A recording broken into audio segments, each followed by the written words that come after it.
हाँ जी, सबको नमस्कार। कैसे हैं आप सब?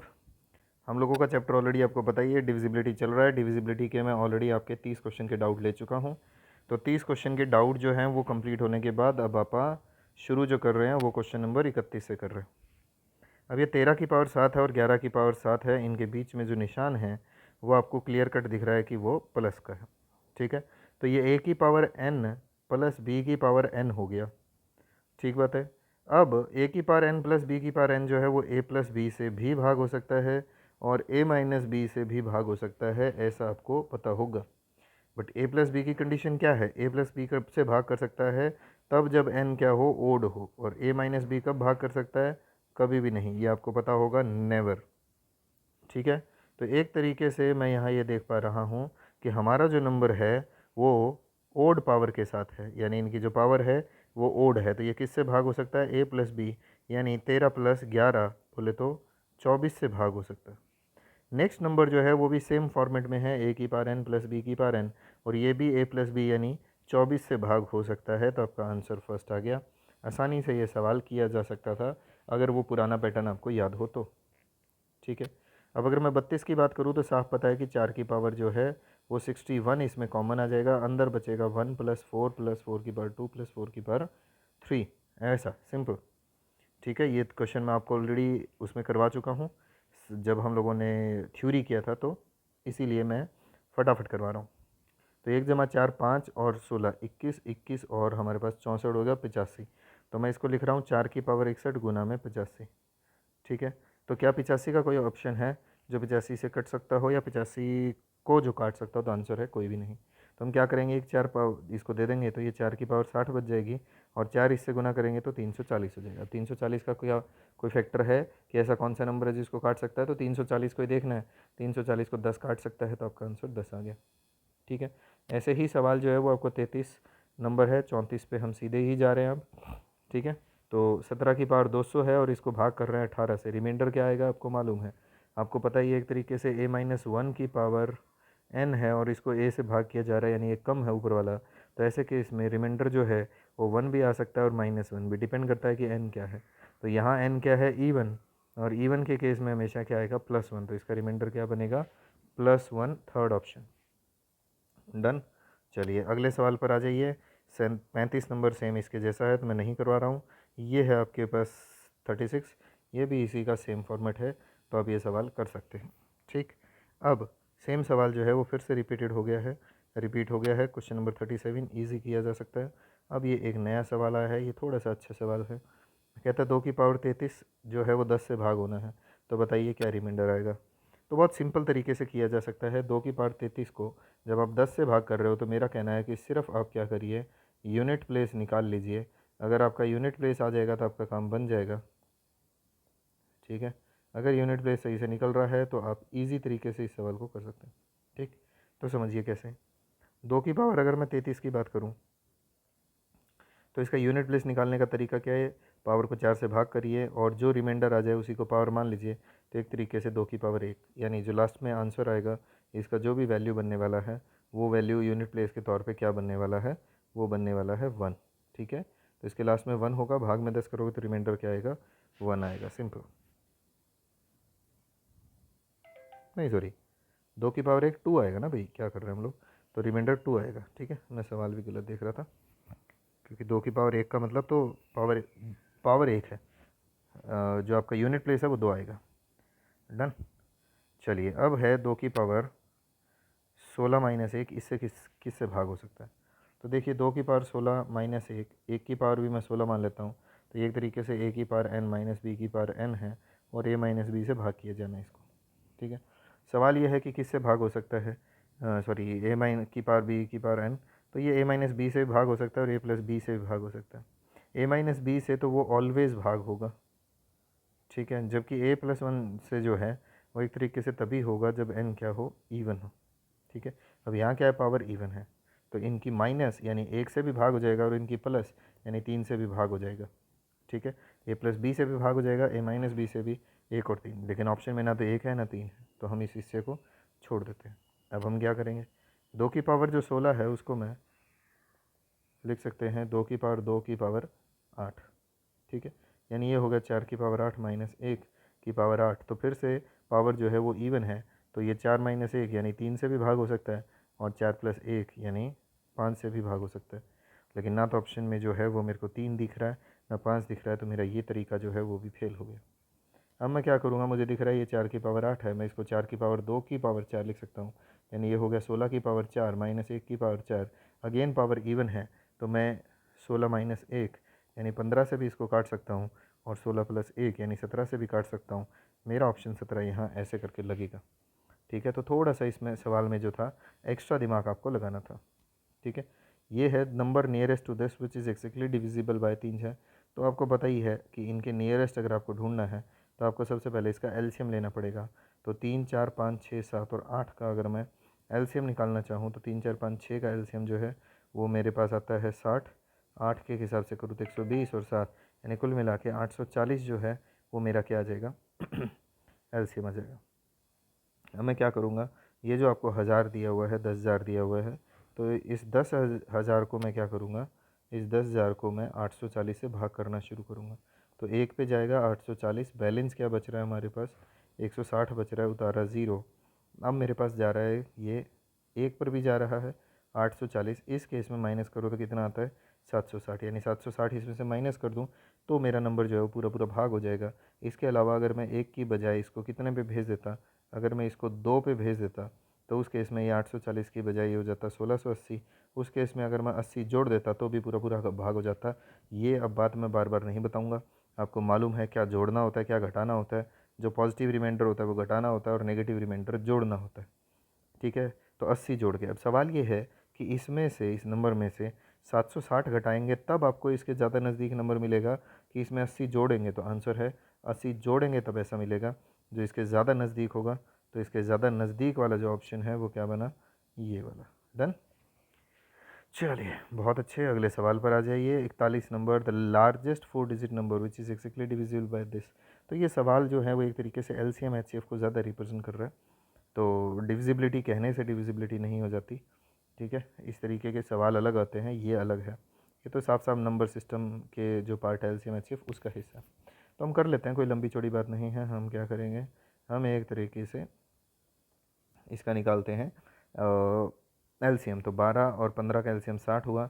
60 और इधर से अगर मैं इसके साथ 18 जोड़ दूँ, 3 निकल जाएगा इसमें से, तो 6 बचेगा, तो 360 हो गया।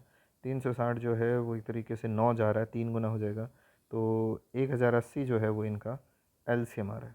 ठीक है, क्योंकि 27 इसको भाग कर नहीं सकता।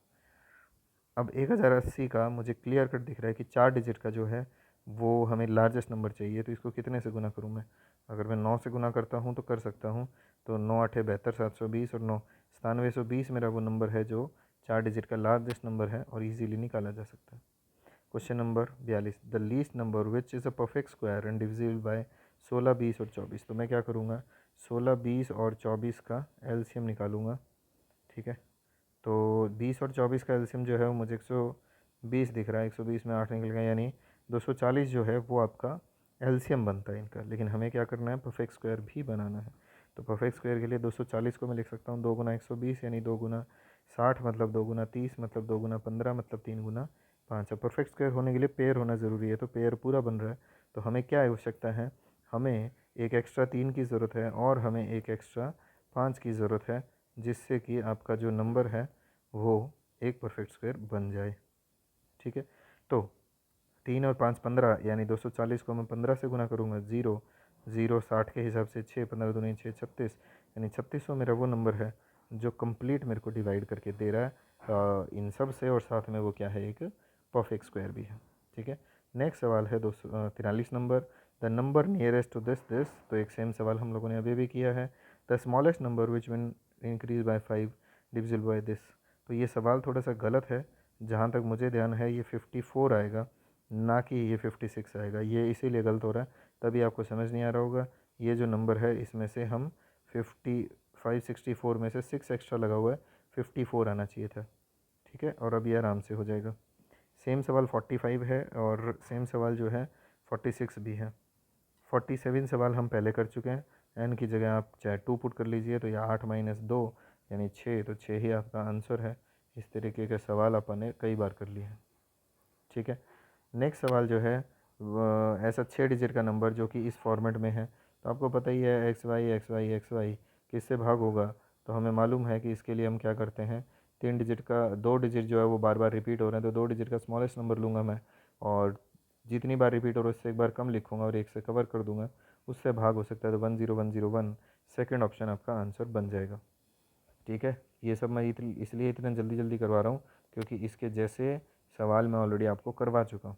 ठीक है, नया सवाल 49, if m and n are positive integer that m minus n is an even number. अब याद रखिए m माइनस n अगर आपका ईवन है दैट मीन्स या तो दोनों ओड नंबर है या तो दोनों ईवन नंबर है।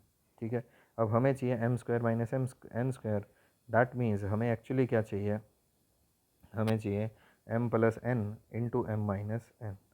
अब मुझे मालूम है कि अगर दोनों इवन हुए तो उनका जोड़ हमेशा इवन ही रहेगा, और अगर दोनों ओड हुए तो भी उनका जोड़ हमेशा, सॉरी दोनों अगर यहाँ इवन ही रहे, सॉरी ठीक है, अगर वो इवन है तो ऐसा मैं मान लेता हूँ, तो ये इवन रहेगा। अब दोनों ही इवन है, इसका मतलब 4 से पक्का भाग हो ही सकता है, क्योंकि कोई भी इवन नंबर एटलीस्ट 2 से भाग होगा, एटलीस्ट 2 से भाग होगा, यानी 4 से भाग होगा।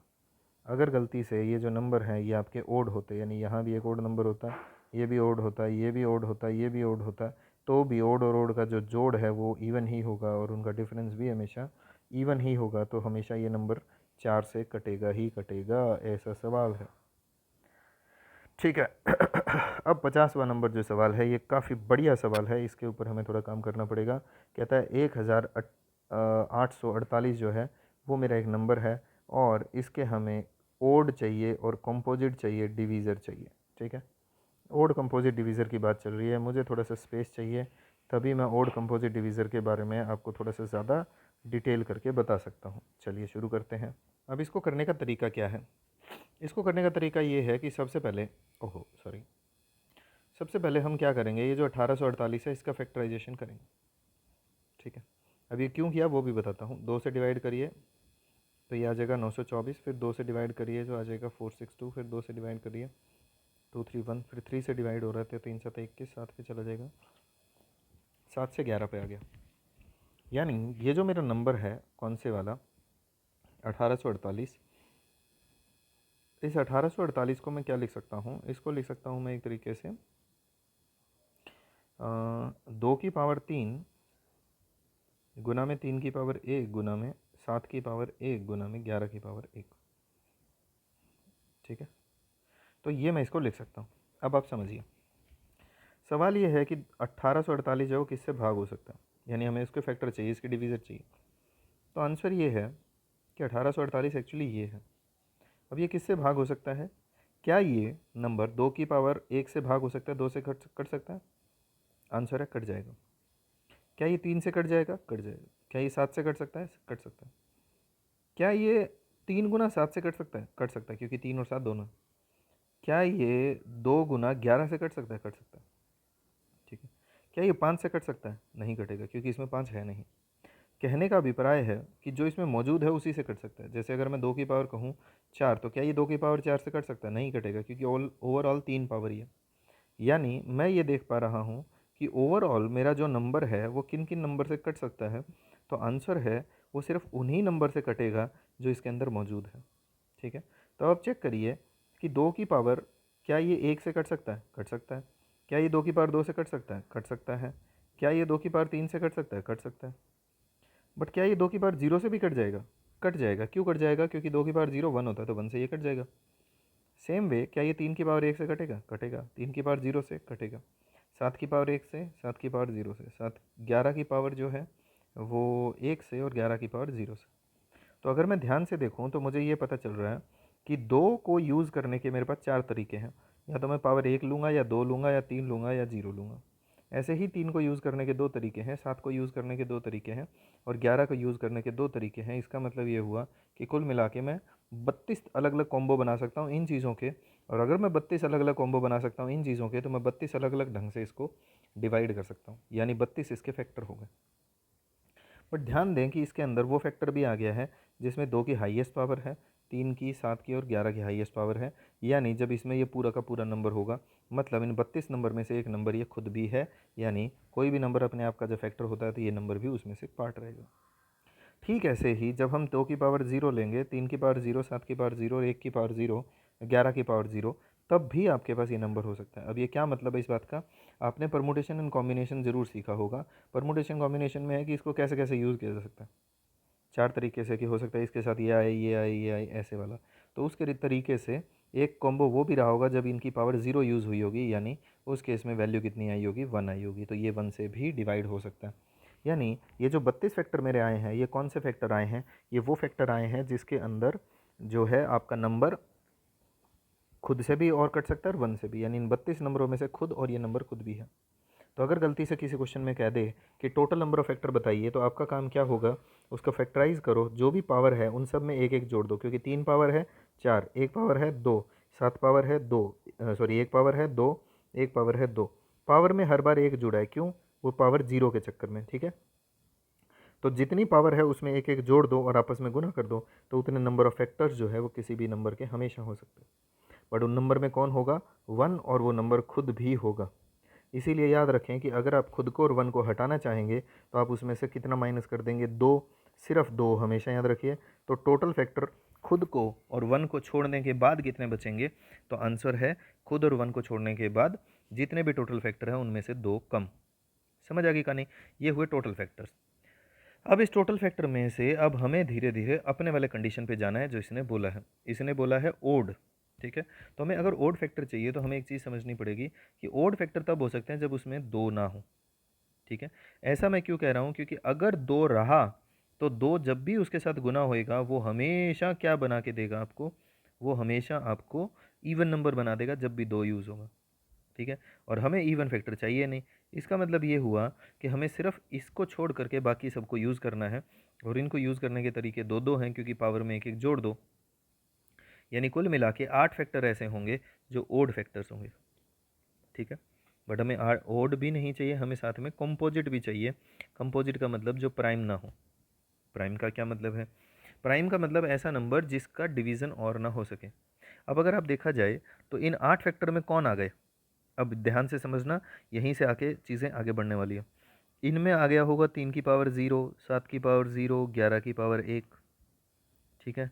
3 की पावर 0, 7 की पावर मैं यहाँ पहले 0 ले लूँ, ठीक है, तो 0 आ गया होगा। फिर 7 की पावर 0, 11 की पावर 1, ठीक है।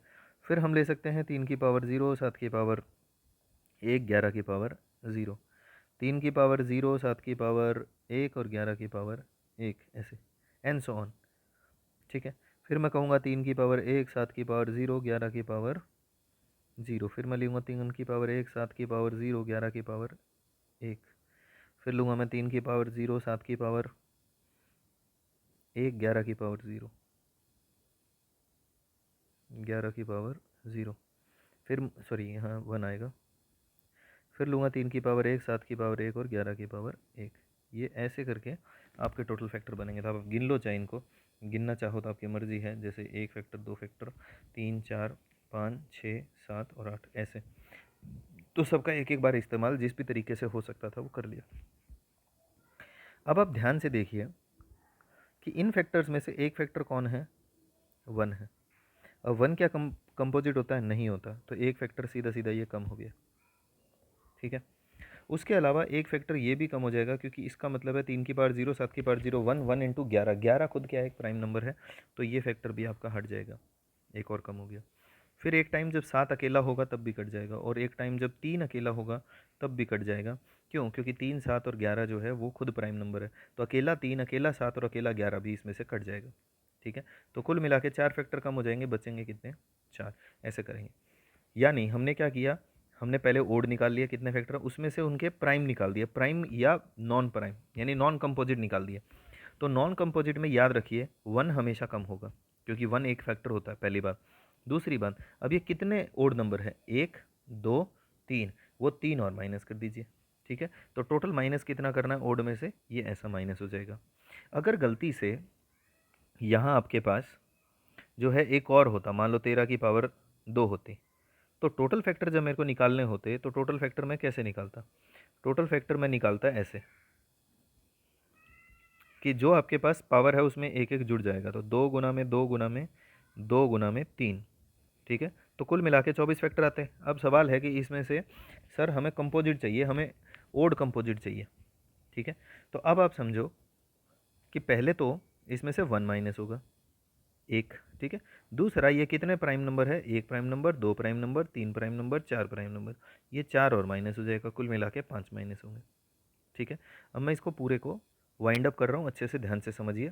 देखिए, मान लो कि आपके पास कोई नंबर है जिसको मैं 2 की पावर लेट्स से 3 कह सकता हूँ, 3 की पावर लेट्स से 2 कह देता हूँ, 5 की पावर मैं 3 कह देता हूँ, और 7 की पावर जो है मैं 2 कह देता हूँ, और उसके बाद 11 की पावर जो है मैं 2 कर देता हूँ, ताकि कैलकुलेशन थोड़ी इजी रहे।